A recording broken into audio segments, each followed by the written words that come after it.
One thing I don't get is how people still deny chemtrails. You know, for a lot of us it's common knowledge and it's easily observable. People see the shit and they still won't believe their own eyes. Their intuition is broken and they're easily manipulated into agreeing with complete nonsense from the mainstream media. And sometimes the mainstream media even does stories on chemtrails and the programs that utilize these things. Let's look at some comments on a random chemtrail video. Why don't you take off your tinfoil hats and gain some reason or knowledge of aviation? Hey, look guys, there's condensation in the sky. It could be poison. It's a conspiracy. Easily the most ridiculous conspiracy theory I've ever heard. People need to learn how to science. The people that believe that 9/11 was an inside job are nuts. On a scale from 1 to 10, they are about a 9.5 on the idiot scale. If you believe in chemtrails, you're a 10.5 out of 10. You probably believe that little green men are coming to your house and probing your anus while you're sleeping. You guys realize that's water vapor, right? No, the retards think we're being poisoned. Nothing is being exposed here. Chemtrails are a fallacy. They are fucking contrails that do not dissipate. If you read a full, in-depth scientific study on the subject, you would shut the fuck up. The scariest thing about these conspiracy theorists is that they are willing to abandon logic and science because it doesn't support their conspiracy. When you ask for evidence, the conspiracy theorists blah blah blah. Boring! The truth is, these people are either clueless or they are being paid to ridicule the topic in order to turn people away. Even before I started researching this subject, I knew that chemtrails were real just by looking at them. Seeing completely blue skies turn into milky, misty, otherworldly looking alien skies, it just gets so ugly and you could see the hazy particles in the atmosphere all day. Furthermore, just take a quick look at the infamous NASA document that was leaked in 2001. It goes over aerosol warfare. So check this out. This was written by Dennis M. Bushnell, Chief Scientist at NASA Langley Research Center. Future Strategic Issues, Future Warfare, circa 2025. The future is now. There are many things in the pages of this document. I just want to briefly show you page 43, Microdust Weaponry. A mechanical analog to biomicron-sized mechanized dust which is distributed as an aerosol and inhaled into the lungs. Dust mechanically bores into lung tissue and executes various pathological missions. And here on the bottom, a wholly new class of weaponry which is legal. So is the future in 2025 or is it now? You know, that really doesn't even matter. If this paper was released in 2001, then they obviously have been working on things like this and programs like this for many years, most likely many decades. And the paper says circa 2025, which means roughly 2025. I think depending on how you look at it, the time we're living in now can be defined as roughly 2025. And check this out. We go to metabunk.org where this dude named Chuck is like, I found this supposed NASA document, is it real? And Mick West replies, it's not a new document, it's an old PowerPoint presentation from 2001. There's nothing new in it that's not in many other books and papers on the future of war or futurism in general. Then it just goes on talking that usual Mick West bullshit. So this presentation is nothing to worry about because it's a few years old? Are you kidding me? At least he tried, I guess. After all, he is only an employee for someone that doesn't want information getting out. But still, fuck Mick West. We're gonna hop into this segment on geoengineering from the documentary Shade, the Motion Picture. I highly recommend watching this documentary. The chemtrail piece is top notch and very compelling. It just might be the ticket to changing some stubborn minds. So definitely share this with people. Let's roll it. If you control the weather, you control everything. You can control every food supply and literally every political system. So what is geoengineering? Well, it's simply the manipulation of our weather by foreign agents. Geoengineering is now defined as large-scale manipulation of the planetary environment. This is to counteract man-made climate change. This is what the Royal Society published. This is what they put out. So this is their definition, their term of geoengineering. We have this issue, which we all have to address and is of major importance to all of us, to know that people are modifying our weather. Thus, we have to look at the facts that can be proven about what's going on in the atmosphere, about what's happening, about water vapor and its impacts, about the climate and the weather modification programs that are ongoing. These are real. The public has, relatively speaking, been kept in the dark about geoengineering, schemes, plans, global geoengineering governance, and the fact that right now, under research, anyone in the world can start conducting these experiments. So we have people artificially modifying our weather in the western states. California, Pacific Gas and Electric Company, or the city of Los Angeles. It's being modified by the Texas Weather Modification Board in Texas. Colorado, Idaho, Wyoming, lots of other states are all modifying our weather and changing our climate, with extreme implications. We believe many of them are told that what they're doing is very good for the planet, perhaps saving the planet through this climate remediation. Do these operations exist? Absolutely. Just look at the USGCRP, or the United States Global Change Research Program. Congress has approved it. It goes up to the presidential supplemental budget. It is absolutely known that they are funding these geoengineering operations. Our nation and many other advanced nations have been manipulating the weather for some time now. Through government white papers and even IPCC United Nations documents, we know that geoengineering is occurring. The IPCC, the International Panel on Climate Change, has been meeting for various years on this subject. They have produced reports dating back from 1999 on aviation impacts on the global atmosphere from water vapor and other issues, depleting beneficial atmospheric ozone and other problems. A group of geoengineers, a clique, essentially a small clique, has decided that the answer to our global warming problems are to release particles and chemicals into the atmosphere. David Keith, Ken Caldeira, and a small group of these men affiliated with various universities have promoted this for a long time. One of the things that the geoengineering promoters, this clique, has been doing is that they have been able to keep any voices that would be in opposition to them or want to know about the impacts off the record. In other words, that they have become the experts to go to, and that the public and other people have no say. They go to meetings, they go to U.S. congressional hearings, which were held on geoengineering in 2009 and 2010, 3 of them by the U.S. House Science and Technology Committee. They also went to hearings of the UK Parliament during the same period of time to talk about global geoengineering governance and why these experiments should go forward. One of the people promoting geoengineering is Gregory Benford. One of his papers about doing experiments in the Arctic was that they could conduct these experiments, geoengineering experiments in the Arctic. The people there could live within the experiment.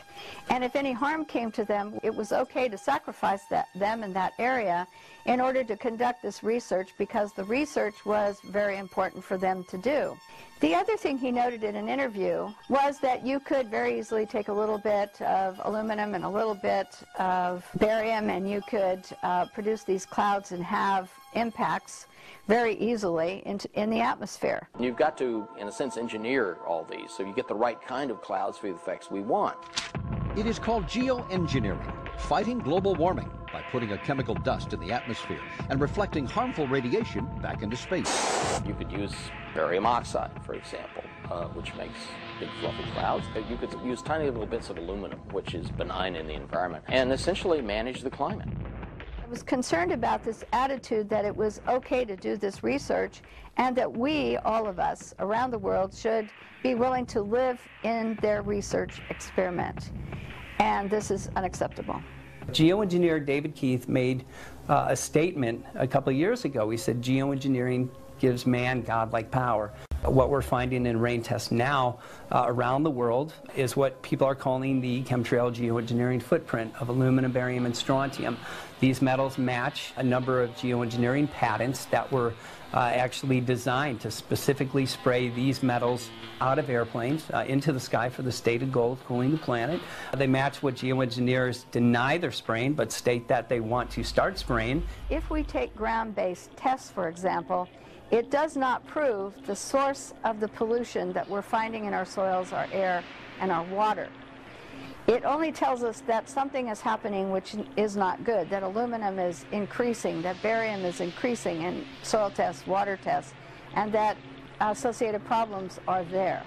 There is a belief or an opinion that the jets that leave these persistent jet contrails are spraying something into the atmosphere that would impact our health or cause other types of problems. I noticed when I started doing research in 2002 was that the trees in Mendocino County, Lake County, and other areas of Northern California were in extreme decline.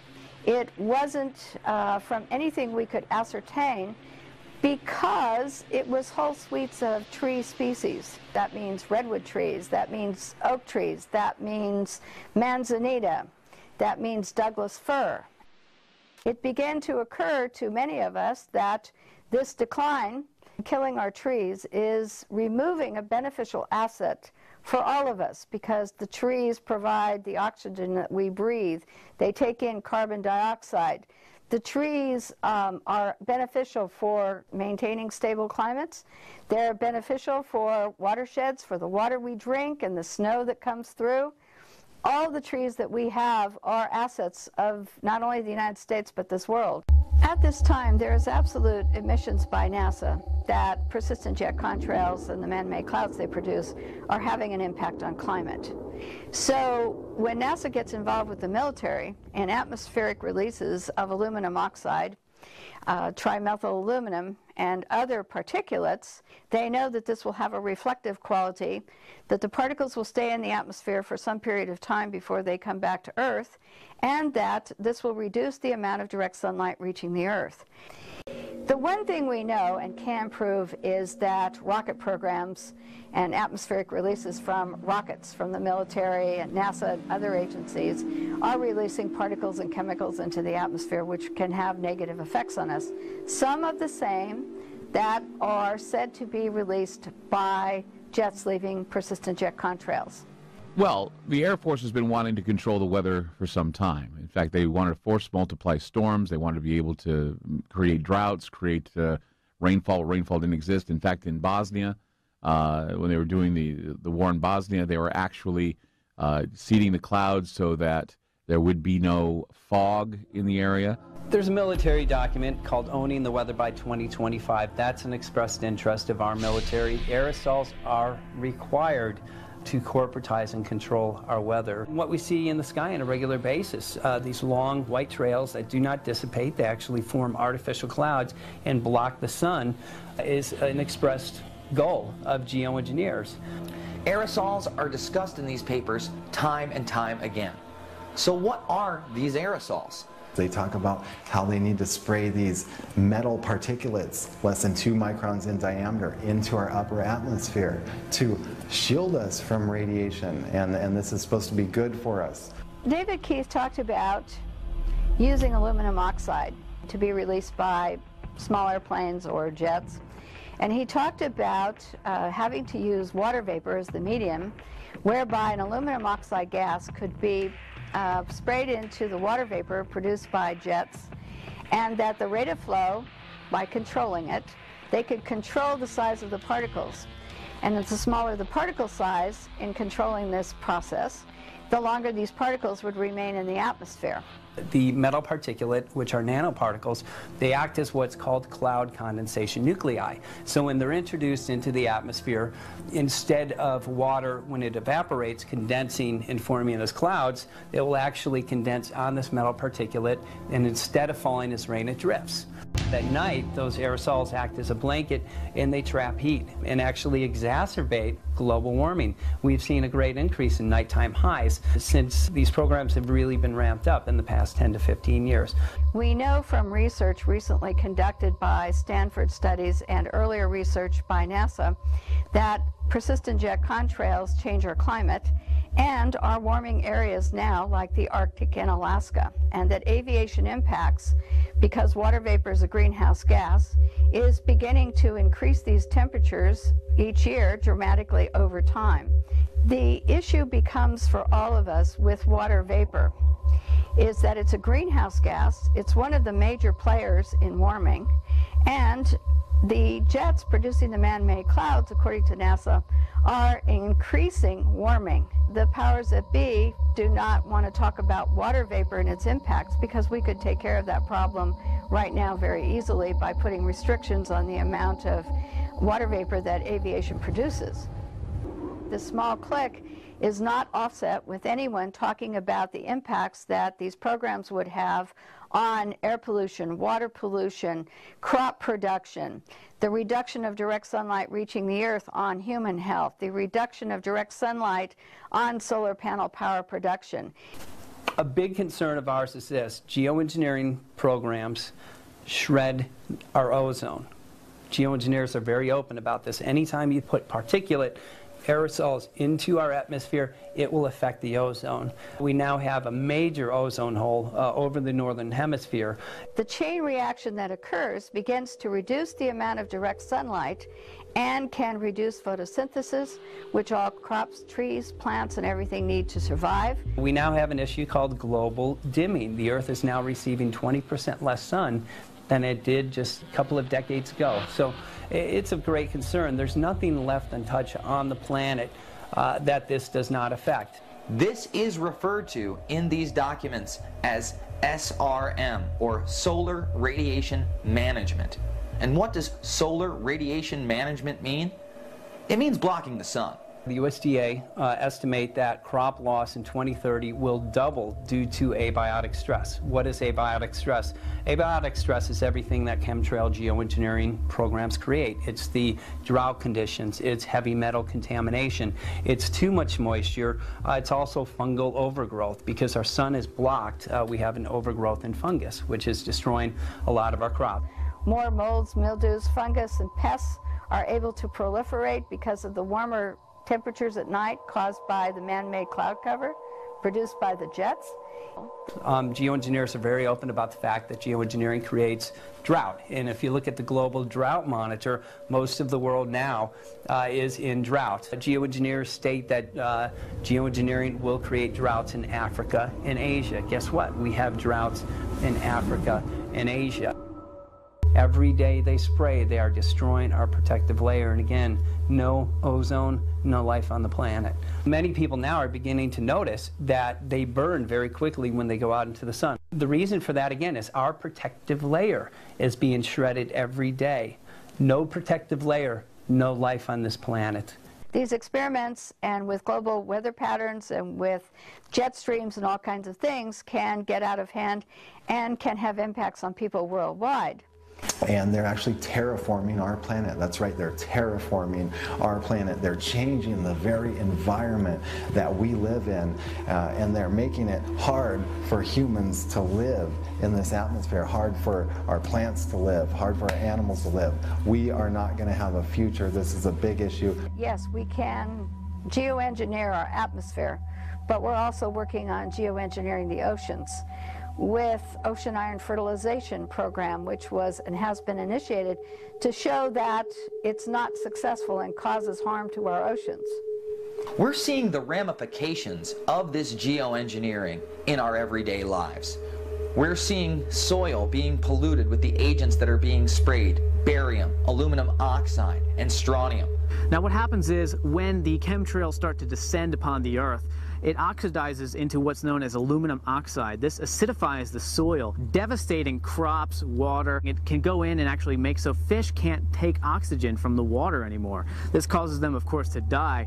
And we also have research from New Jersey that shows that not only full-grown plants, but seedlings are devastated by this as well. Aluminum in soils is not good for tree health because aluminum gets into the tree roots.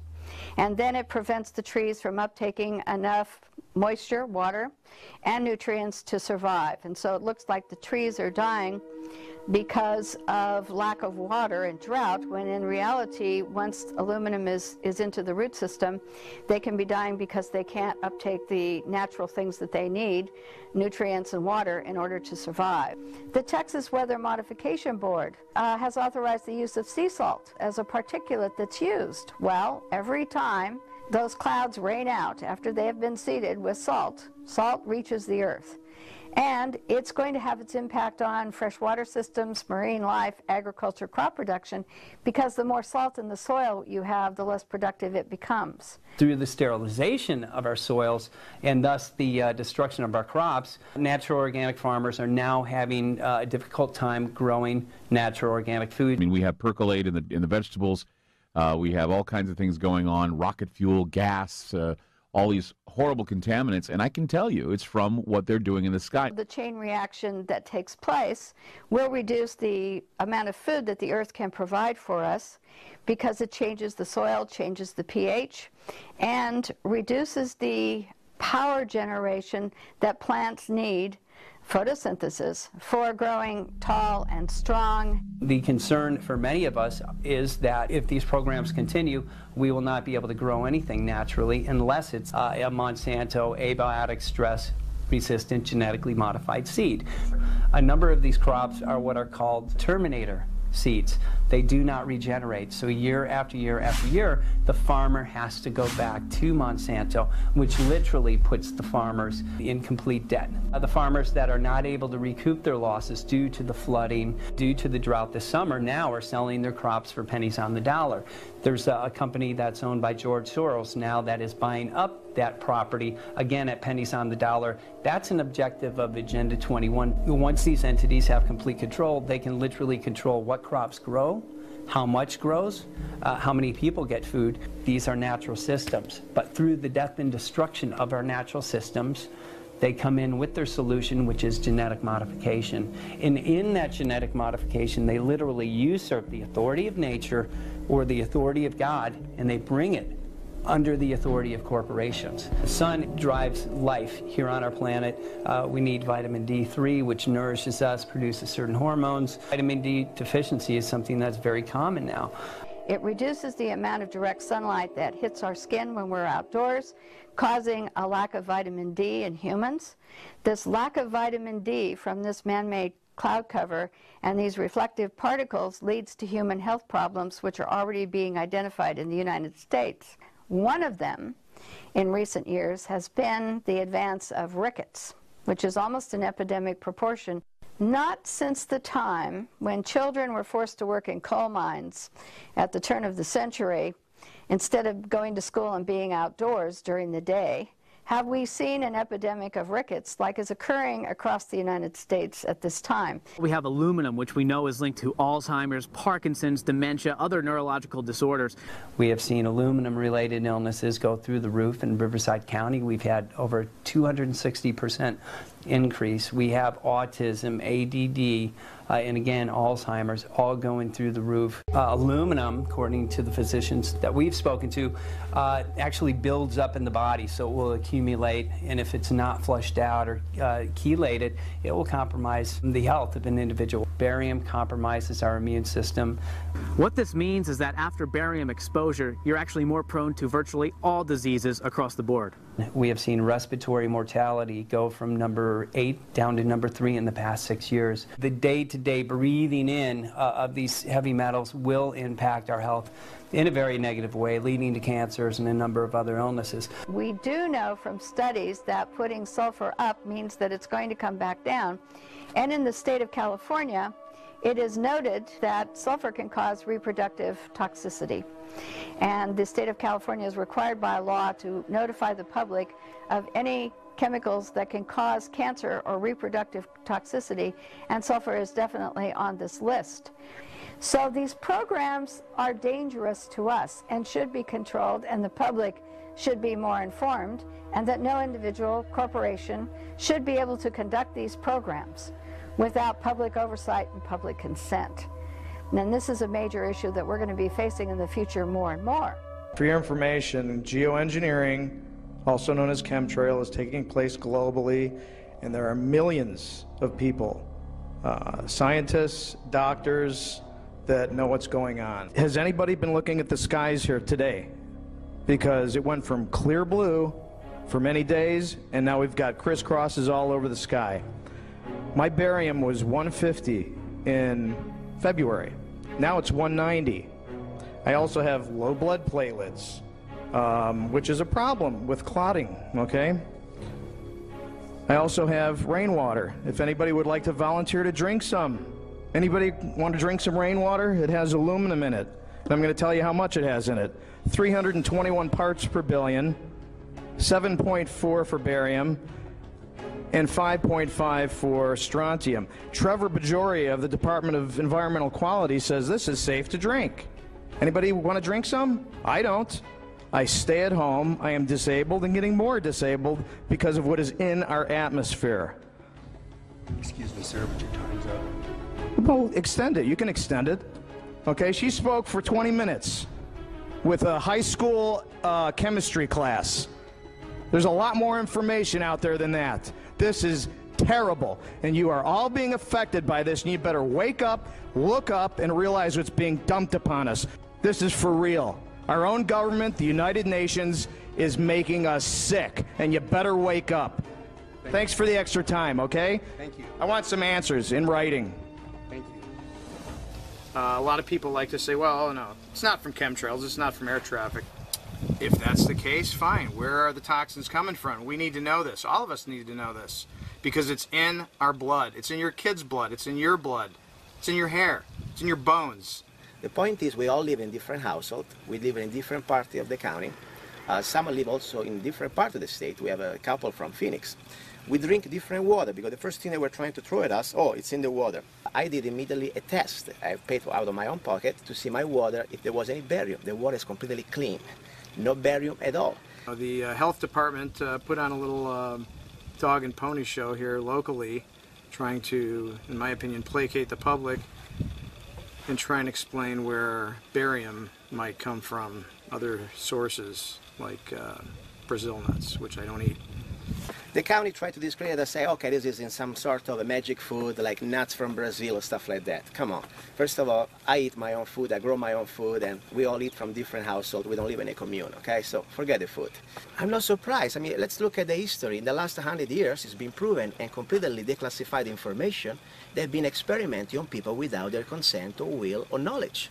So let's not try to say, oh, my government will never do that. They already done it. Now the point is what they're going to do next. This next story is so unbelievable, we didn't think it could possibly be true. But after receiving thousands of records and declassified reports from the Army, it's confirmed that during the Cold War, the United States military conducted secret tests on unsuspecting people in the city of St. Louis. Lisa Martino-Taylor's life work has been to uncover details of the Army's ultra-secret military experiments carried out in St. Louis and other cities during the 1950s and 60s. This study was secretive for a reason. They didn't have volunteers stepping up and saying, yeah, I'll breathe zinc cadmium sulfide with radioactive particles. These Army archive pictures show how the tests were done in Corpus Christi, Texas in the 1960s.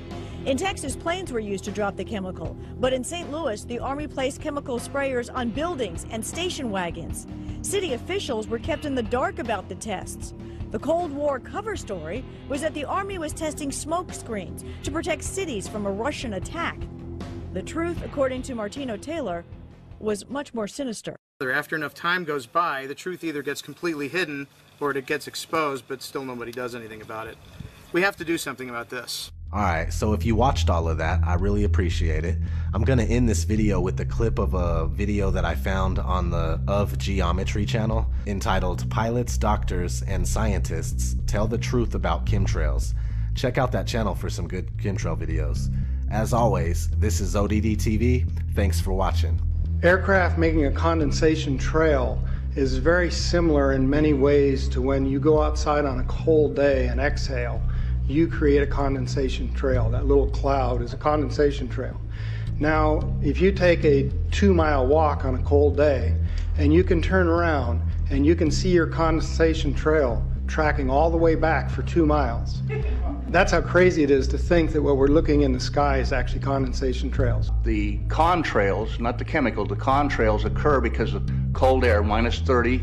It takes high altitude, around 30,000 feet plus. There's carbon dioxide and water vapor in that exhaust. That turns to ice crystals, and that's what you see, the white stream behind it. Those white crystals of ice warm up, dissolve, and the smoke goes away. And it never lasts more than a minute. What we're seeing now, and I first could not believe it, and I started looking at the skies, and these are not normal, they're not natural. There's something going on, I don't know who it is or why they're doing it. All I can testify is it's not natural and it's not normal. It's got to be some outside influence doing that. Thank you. I'm here to give you testimony that chemtrails, they're not contrails, are indeed real. They're spraying almost every day. I watch the clouds and watch the spraying program going on. I want to tell you that we're in very great danger from the pollution that's coming down over us. And we've been led astray by the military-industrial complex, and they're responsible for the cloud's creation and weather manipulation programs. They're dark operations. That's why they're not out in the media. I look around and I see people are starting to look up and see this. Many times I've spoken about chemtrails, and I get this blank look on my face. What are you talking about? I'm saying, look up. As a pilot, before I fly, I look up. And so, boy, they're really out there working. When you look up at the sun and you see a white haze, that is aluminum floating in the air right now, and it's coming from the aircraft. There's a huge amount of aluminum being found because these sprays have aluminum, strontium, barium, manganese.